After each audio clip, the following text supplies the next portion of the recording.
Buenos días, profesores. Mi nombre es Máximo Portillo, soy de la comisión 115-2 y voy a empezar a explicar los ejercicios de la primera parte y la segunda parte del parcial. Bueno, em, lo que es el ejercicio uno de la parte número uno, yo hice un programa que este programa se encarga, o sea, eh, lo que hace básicamente es cargar un arreglo en una lista de 10 números con decimales obligatoriamente, pero pidiendo los valores al usuario uno por uno, verificando que realmente sean números reales, o sea, que tengan una parte decimal y el punto, ¿no? Que no vaya más de un solo punto. Primero hice una función que se llama número real, que esta función lo que hace es verificar si lo que se escribió es un número válido. Por ejemplo, revisa si hay un menos adelante, eh, y por si es que el número lo ponen como negativo y demás. Esto lo que permite es solo un punto decimal y se fija que el resto sean solo dígitos. Si el texto tiene letras o símbolos raros, devuelve un false, o sea, es inválido el valor ingresado por el usuario. Después hice otra función que lo que hace es eh, que la función anterior sea usada, pero además controla que si sí o sí es un número, que sí o sí ese número tenga un punto decimal. Ya que lo que estamos intentando verificar y que se ha ingresado sea un número decimal. Por ejemplo, 12,34 y demás. Pero que no sea solamente un número entero. Eh, Después lo que hice es agarrar otra función aparte de las anteriores que se llama cargar arreglo por usuario. Ahí es donde se hace la carga del arreglo, que crea una lista con 10 posiciones, va a arreglar una lista con 10 posiciones y va pidiendo al usuario que ingrese un número con decimales por cada una vez que se va ingresando uno más. Cada vez que el usuario escribe algo, el programa lo valida. Si es correcto, por la parte decimal, que no tiene ningún error y demás, se guarda ahí en el arreglo. Si no, le muestra un mensaje de error y le pide que lo vuelva a escribir. Acá, por ejemplo, error al convertir al número, intente de nuevo. Cuando termine de cargar los 10 números, devuelve el arreglo ya completo. Acá lo retorna y lo devuelve. Después, esta función, la de mostrar arreglo, lo que hace es simplemente muestra todos los números que se cargaron uno por uno con los dos decimales agregados. Ahora vamos a ver el ejemplo mientras corramos el código. Y después por último la función main lo que hace es mostrar el mensaje explicando que se van a cargar 10 números con decimales. Eso es lo que hace el main. Después, por último, llamamos a la función, llamamos al arreglo y mostramos por pantalla el arreglo completo ya cargado. Vamos a correrlo. Nos pide que ingrese un número, nos pide un ejemplo. Esto es algo que yo agregué porque para mí es fundamental, ya que queremos que sean dos decimales y que se entienda lo que es un decimal, que es un número con coma. Entonces vamos agregando 32,24, otro más, otro más, 0,1, 0 con muchos números, con un 0 adelante, un 0,1, eh, no sé, cualquier número que tenga decimal, ¿no?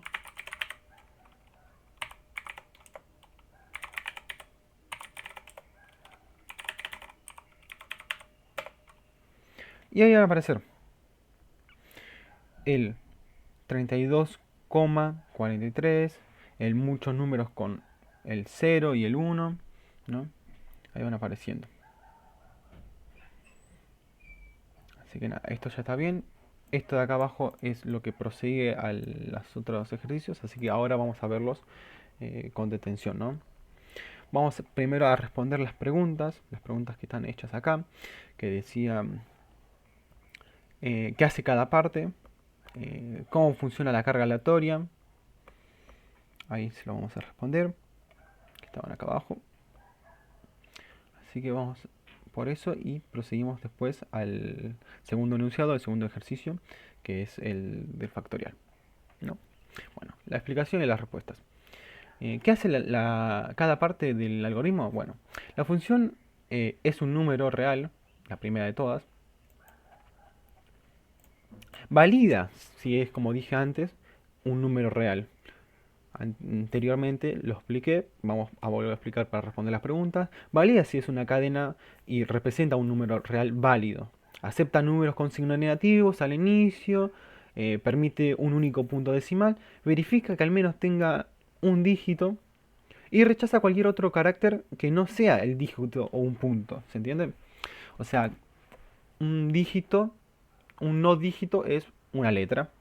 Una letra la rechaza automáticamente, ya que no es un dígito. Bien.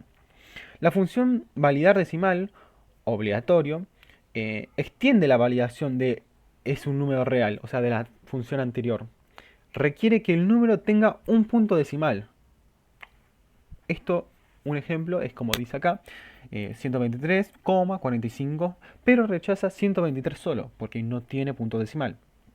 Bien, hasta ahí. Y garantiza que todos los números sean realmente decimales, ¿no? O sea, que queremos que sean decimales. Esto lo garantiza.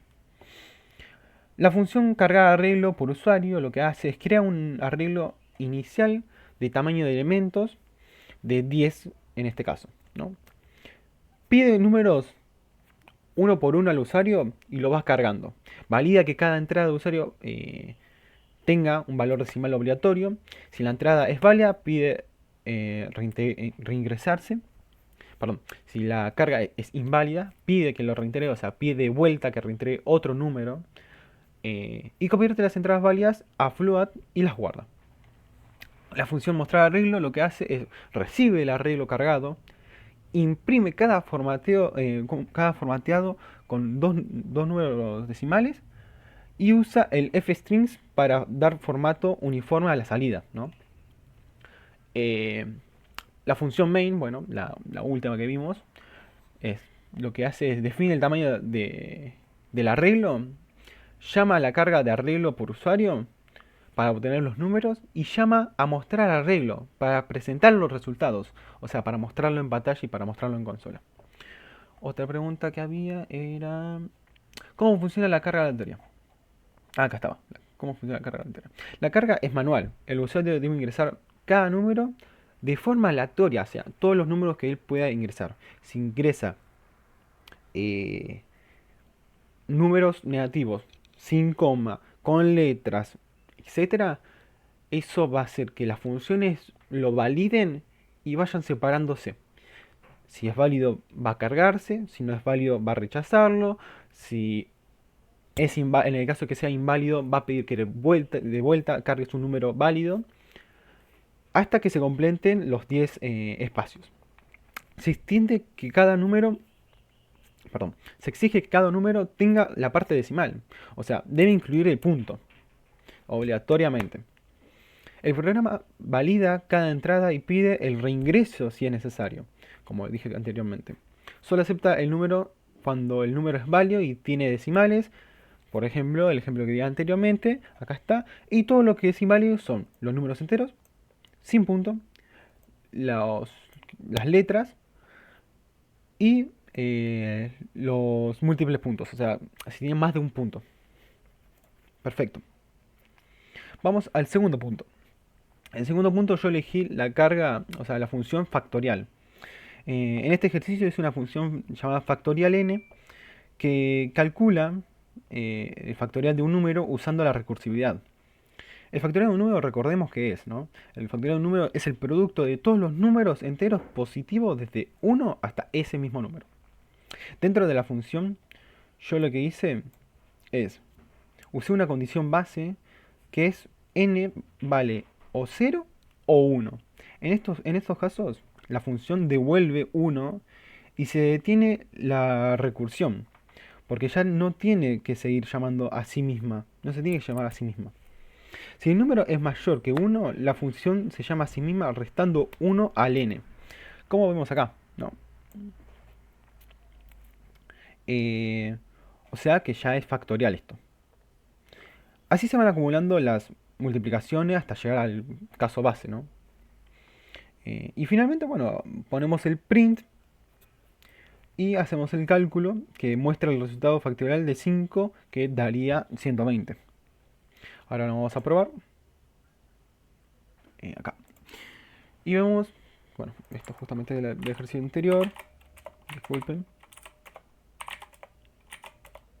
Uy, ahí me dio error porque justamente no puse decimal. Bien ahí. Bueno, ahí estamos probando también que lo corrige, ¿no?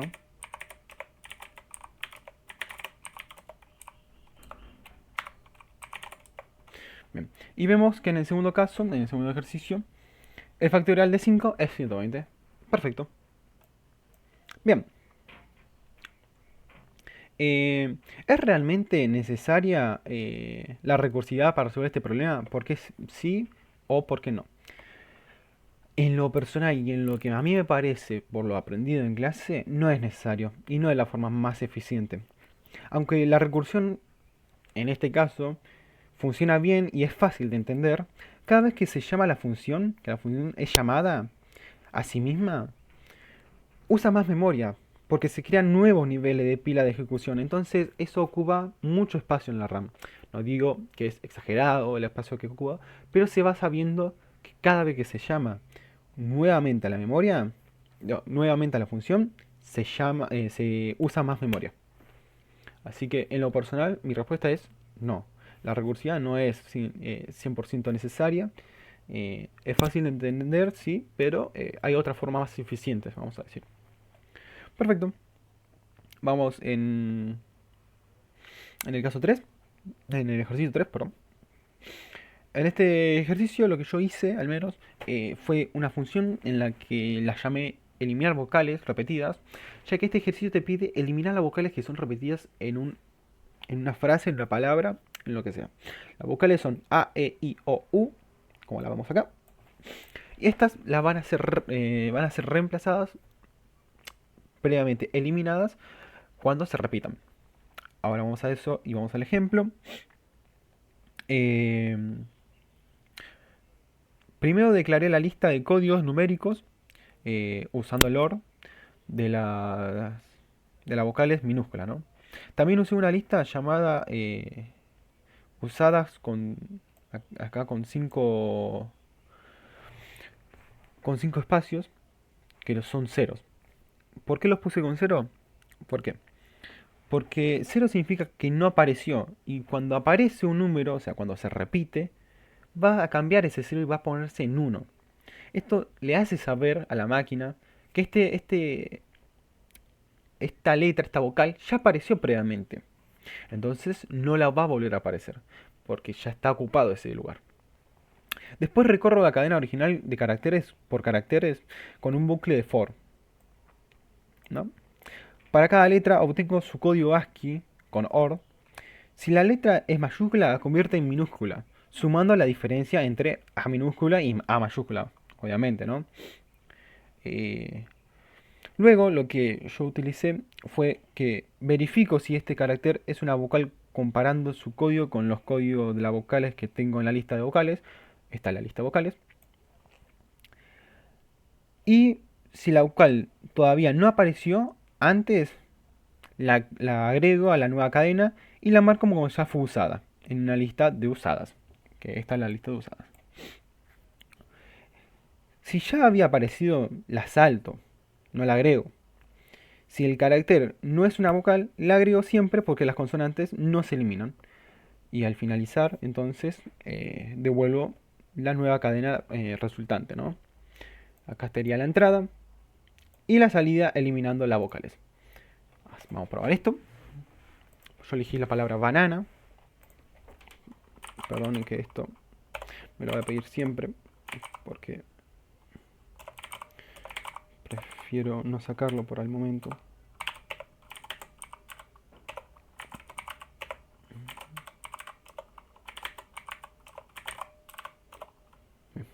me dice banana.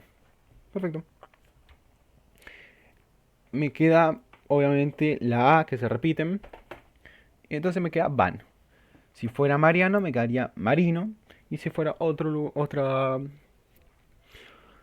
palabra me eliminaría las vocales que correspondan, ¿no? Eh, Acá hay unas preguntitas que hay que responder. Dice, ¿cómo identifiqué si un carácter era una vocal? Básicamente lo que yo hice es comparar el código ASCII del carácter con NORD, con los códigos de las vocales A, I, O, U. Si coincidía alguno, sabía que era una vocal. Y si la letra era mayúscula, la pasaba a minúscula usando la diferencia entre A y A mayúscula.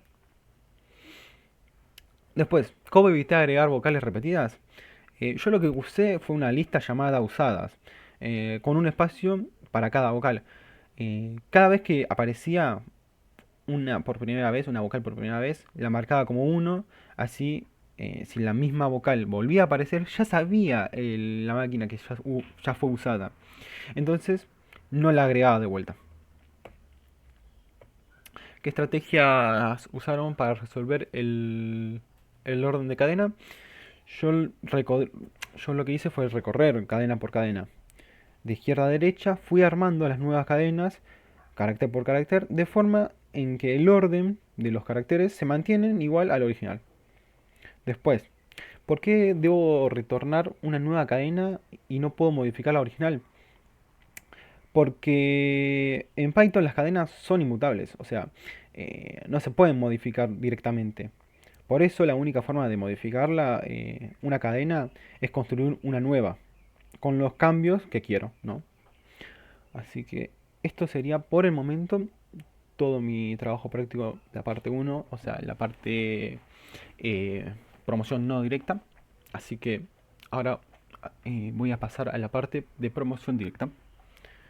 Este código se lo voy a pasar obviamente al GitHub.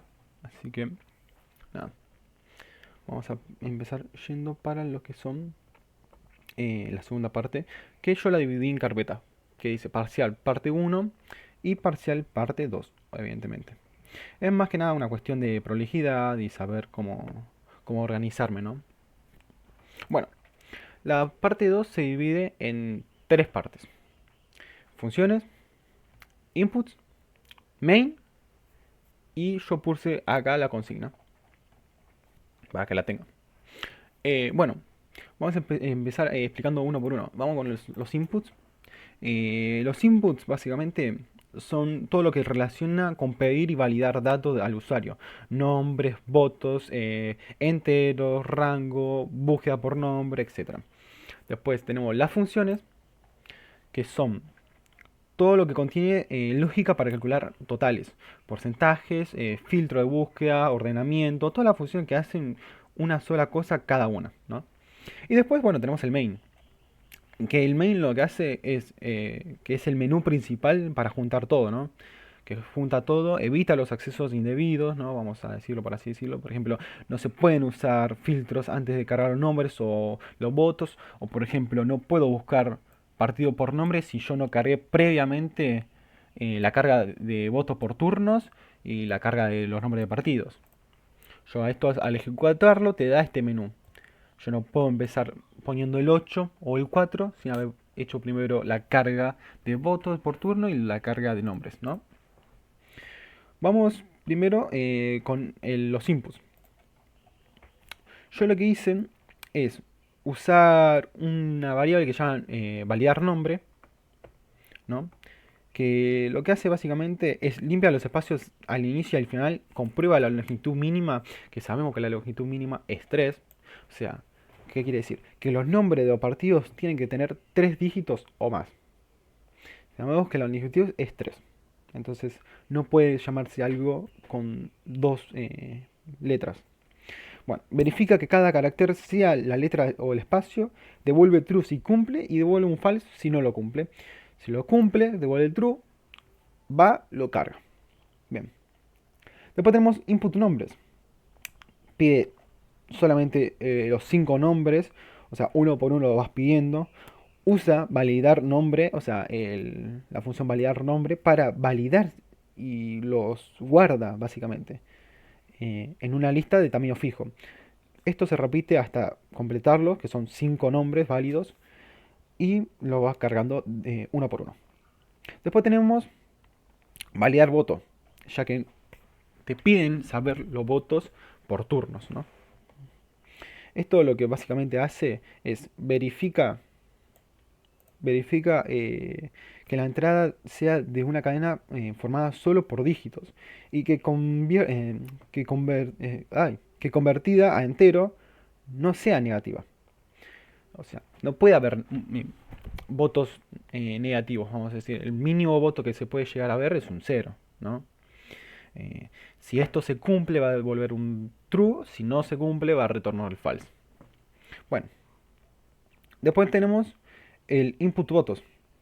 Esta función yo la utilicé más que nada para crear una matriz 5x3 de ceros, básicamente, que cada partido pide los votos en el turno 1, en el turno 2 y en el turno 3.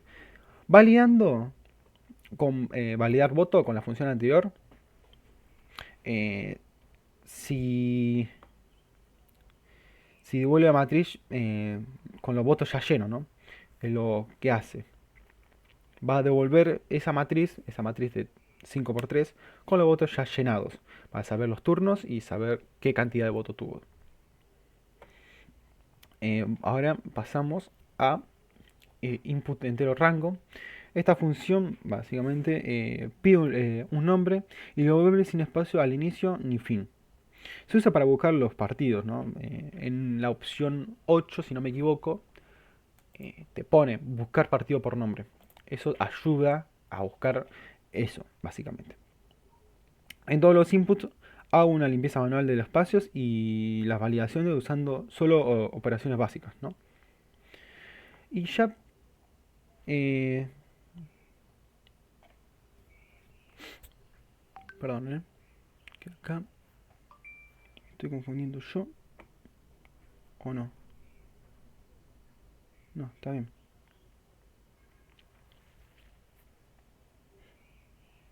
Perdonen, input, entero rango, input entero.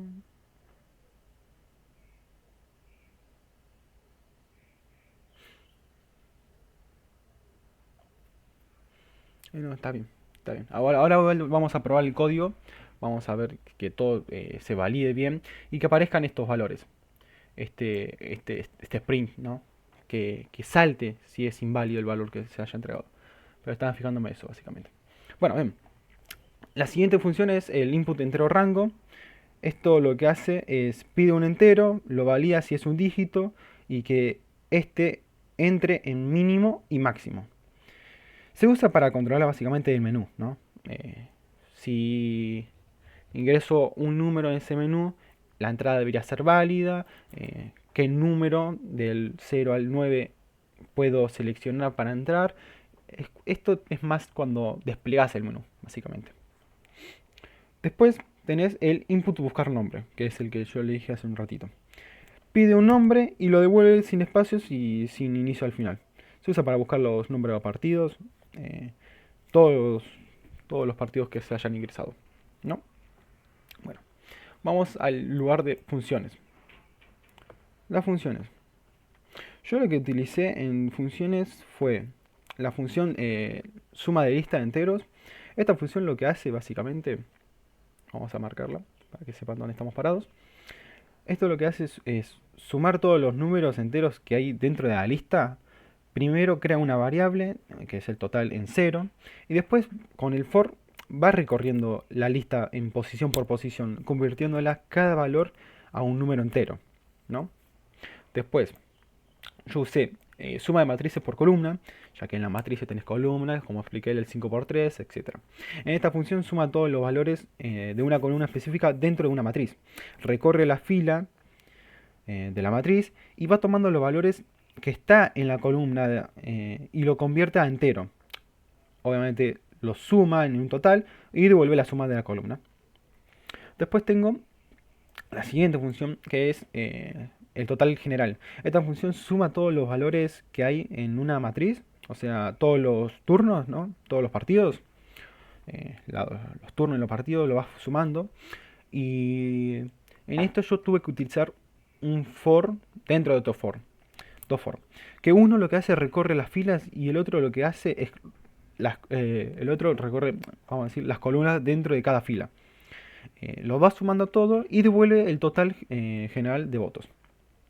Después, para porcentajes, ya que queremos saber los porcentajes de los votos, sirve para calcular esta función el porcentaje representado en un valor sobre el total, ¿no? Primero verifica que el total no sea cero, evidentemente, porque sabemos que todo dividido sobre un total que es cero es erróneo, no existe, no se puede. Y entonces para evitar el crasheo, el que se trabe, el que se rompa el código, entre tener más problemas, de una, lo primero que hago es verificar que no sea un cero. Que el total que voy a dividir no sea cero. Ya que si fuera cero, rompería y obviamente no podría ejecutarse este programa. Bien, teniendo esto en cuenta, verificamos primero que sea cero. Y si no lo es, el valor por 100 dividido el total devuelve el resultado. Bien. Después tenemos la función de voto por partido. Esto es la matriz, ¿no? Esta función suma los votos de cada partido entre los turnos que tuvieron, que son 3 turnos. Primero crea una lista vacía llamada resultados. Acá. Y, perdón. Bueno, y después por cada fila de la matriz suma sus 3 columnas, ¿no? Guarda la suma en un total, en el total de ese partido en resultados y al final lo devuelve en una lista con los totales de los votos de cada partido. Ahora lo devuelve al resultado. Perfecto. Yo para el umbral y los nombres y matriz, etcétera, usé otra función diferente que se llama partidos menos porcentaje. Esta función busca que los partidos tienen menos porcentaje de votos que un valor límite, pero primero calcula el total general de los votos, ¿no? Sabemos que queremos saber qué porcentaje tiene cada partido en votos, y esto lo que hace es obtiene los votos por los partidos, luego calcula el porcentaje de cada partido sobre el total, y si es menor al umbral, o sea, al pedido al que necesitamos, guarda su nombre, sus votos por turno y el porcentaje de la lista de resultados. Devuelve esa lista y vos la vas a ver en la consola una vez de vuelta. No. Bien, perfecto. La función de partidos está más que nada sirve para encontrar los partidos, ¿no? No tiene mucha más que decir, sino que sirve exactamente para eso. Sirve para encontrar los partidos que tienen más votos que el promedio general. Eh, como dice el enunciado, o como dice la función misma. Primero suma todos los votos de los partidos, calcula el promedio, luego compara cada partido con ese promedio. Si un promedio tiene más votos que el promedio que agrega a una lista con sus nombres, se le agrega una lista, su nombre, sus votos por turno y su total, y le devuelven la lista. Únicamente ya habiendo previamente comparado que tiene que tener su promedio por encima del resto, ¿no? Bien. Después tenemos buscar partidos por nombre, que es en el 8 que estaba mostrando hace un ratito. Bien. Esto básicamente es una función que busca por su nombre y recorre la lista de nombres de los partidos, y cuando encuentra el que se está buscando, suma los 3 turnos para obtener el total de los votos y devolver una tupla con el nombre, los votos por turno, votos totales, porcentaje y demás, ¿no? Si no lo encuentra, devuelve non, porque no encontró nada con el carácter ingresado, ¿no? Uno tiene que saber qué va a buscar a veces. Y en este caso, si no se encuentra lo que se va a buscar, el programa va a tirar non, ¿no? Bien. Turno con mayor participación. Esta función básicamente sirve para saber en qué turno hubo más votos en total. Primero calcula la suma de los votos de cada uno de los turnos por una columna. Luego busca cuál de esos turnos tiene el número más alto. Si hay más de un turno con el mismo total, los agrega a una lista. Devuelve la lista con los turnos que tuvieron la mayor participación en su total y bueno, los retorna en el resultado. Mostrar listado. Esta función es más arraigada a la matriz, como estamos diciendo. Arma una tabla con los resultados de todos los partidos. Primero calcula el total general de los votos. Después va al partido por partido, mostrando sus votos, ¿no? Por turno. Por eso tenemos el turno 1, el turno 2, el turno 3, el total, el sobretotal. Entonces, esto hace que partido por partido vaya turno por cada uno. Su total y el porcentaje sobre el total devuelve una lista con formato de tabla para que después se puedan imprimir una por una. Y después, bueno, el burbujeo, el Babler Sort Copy, lo que hace esta función es ordenar alfabéticamente una lista de nombres usando el método de burbuja, vamos a decir, como exactamente dice su propio nombre, ¿no? El burbujeo. Pero esto lo hace sin modificar la lista original. O sea, por eso hace una copia, vamos a decir. Compara los elementos de A2, o sea, el A y el B, por ejemplo, y si están en un orden incorrecto, los cambia. Usa un strip, un lower, sin necesidades, los usa para que la comparación no tenga cuenta de espacios ni mayúscula ni minúscula. Al final devuelve en una lista copiada, ¿no? O sea, lo devuelve en una lista ordenada. Y sí, perfecto. Hasta acá sería todo lo que es funciones. Ahora pasaríamos al main, que es el último que me faltaría. Bueno, acá vamos, como dije anteriormente, acá aparecen todo lo que es el menú, todo lo que uno ve y va desarrollando, ¿no? Por ejemplo, acá vemos ya el menú ya escrito, vemos las llamadas, ¿no? Bien. Espérenme un segundito. Esto es... Bueno, ahora vamos a igual probarlo, como dije anteriormente. Pero...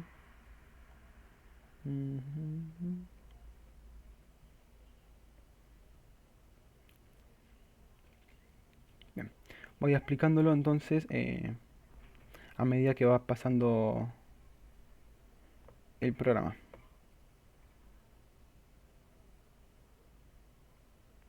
Sí. Bien. Nosotros los que queremos, ¿no? Es que todos los códigos se vayan cumpliendo. Entonces, esto nos va a decir, por opción, nos tira todo lo que es el menú en un while. Nosotros tenemos que elegir cargar nombres. Esto sabemos que tenía que ser un mínimo de 3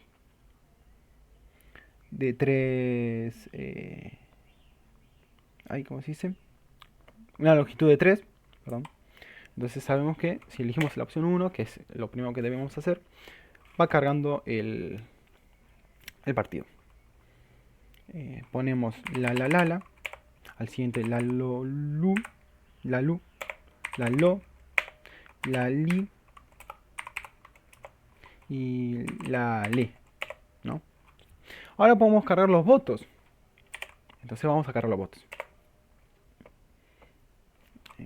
Vamos a poner, no sé, 12, 13, 14, 12, 24, 13, 12, 43, 54, 65, 23. Hay que recordar que hay 3 turnos para cada partido. En la tenés el turno 1, turno 2, turno 3. En la Lulu tenés turno 1, turno 2, turno 3, ¿no?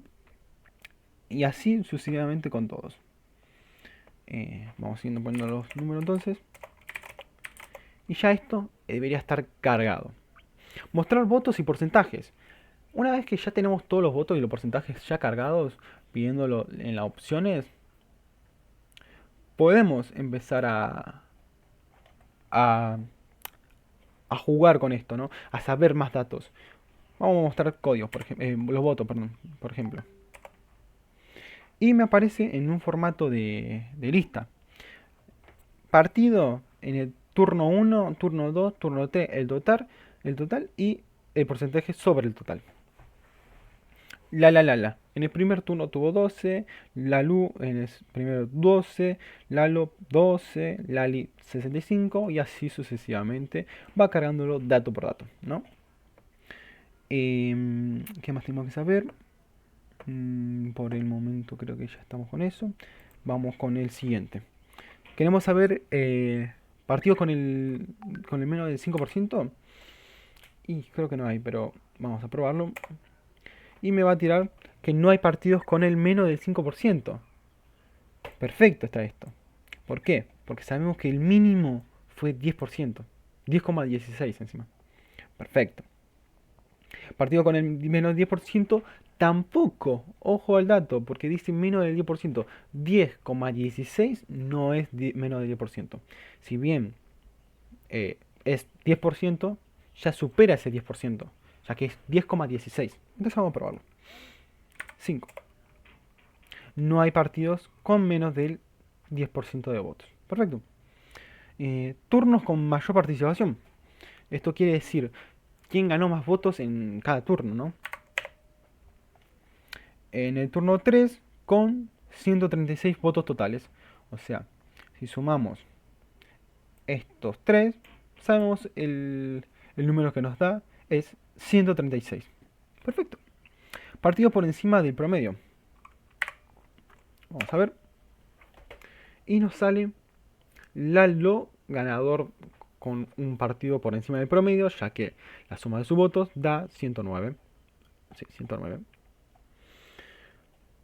Perdón, Lalo es el ganador. Perfecto. Sabemos que Lalo es el ganador por una ventaja mínima entre otras diferencias, pero que 12 más 43 más 53 en los 3 turnos tuvo la mayor repercusión con la suma total. ¿No? Perfecto.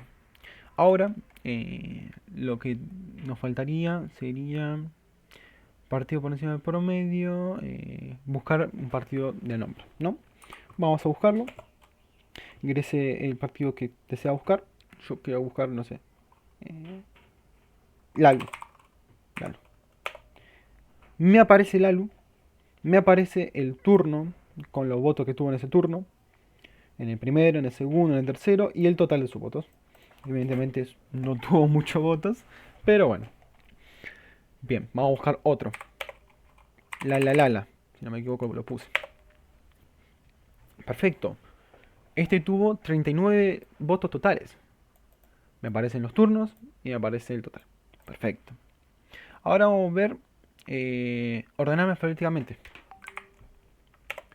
Perfecto. La se ordena alfabéticamente ya como primero, ya que tiene la A y la A como consecuente. Sabemos que los tres primeros las tres primeras letras son iguales. Entonces la que va a verificar, la que va a evaluar, en este caso, es la tercera. La A está antes que la E, I, O, U. Eso la sabemos. La E está antes que la I, O, U.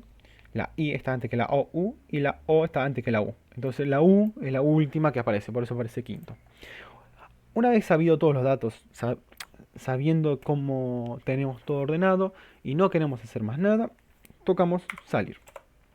Esto lo que nos va a retornar es un mensaje que dice saliendo. Y hasta ahí sería el programa, el segundo programa, eh, paso por paso, sabiendo los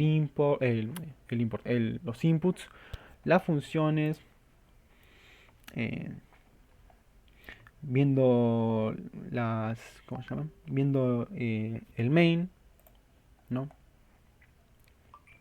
Viendo el mail, corriéndolo. Sabemos que el código corre y se ejecuta correctamente de acuerdo a todo lo que fue pedido en el enunciado. El enunciado, como digo, va a estar dejado acá en una partecita. Así que nada. Supongo que hasta acá sería el video. Así que muchísimas gracias. Eh, Perdonen profesores, recién me acabo de dar cuenta que había 3 preguntas acá eh, que no las había contestado en el video.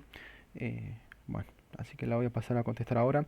Me preguntan cómo es que me permite ordenar alfabéticamente.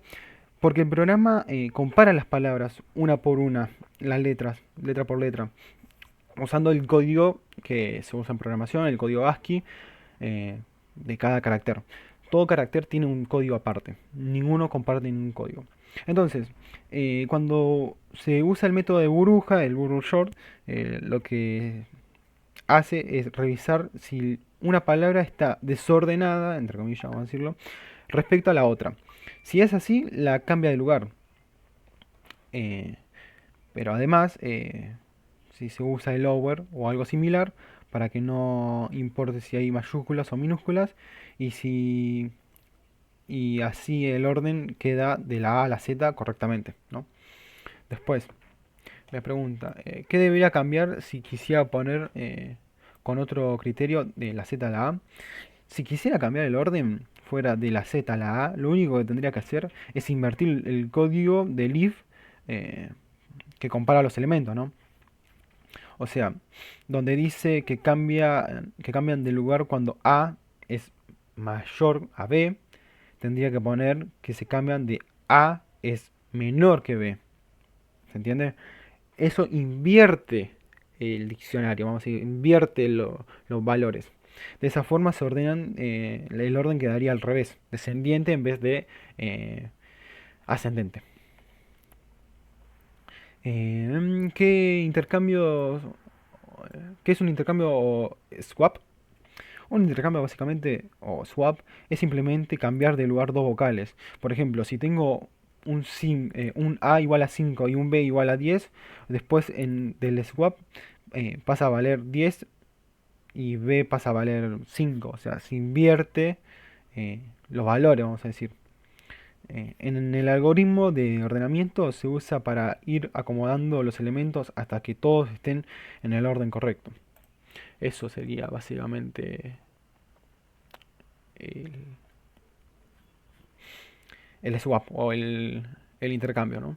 En mis palabras. Perdonen que tuve que hacer ese corte, pero es que me había olvidado exactamente de responder esta pregunta. Justo la vi cuando corté, las vi acá. Pero bien, nada, cualquier duda, cualquier consulta, cualquier corrección, espero su respuesta. De todo, muchísimas gracias.